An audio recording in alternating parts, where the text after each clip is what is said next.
আলহামদুলিল্লাহ, নাজিফা বড় হয়ে গেছে। নাজিফা তো সেদিন হলো। দেখতে দেখতে আমার মেয়েটি অনেক বড় হয়ে গেছে, শুকুর আলহামদুলিল্লাহ। আমার মেয়ে সেদিনও কত ছোট ছিল, এখন নিজ হাতে সে খাবারও খেতে পারে, শুকুর আলহামদুলিল্লাহ। ওর সাথে সাথে এখন আমিও বাচ্চা হয়ে গেছি।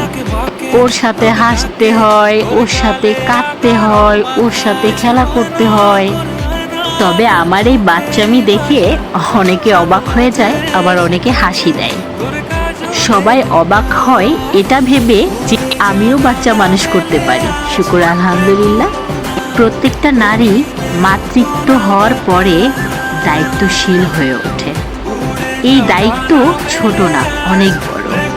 নাজিফার ৮ মাস শেষ হয়ে ৯ মাসে যেদিন পড়লো, ঠিক ওই দিনই নাজিফার দাঁত উঠছে। আলহামদুলিল্লাহ, নাজিফার একটা নিচে দাঁত উঠছে।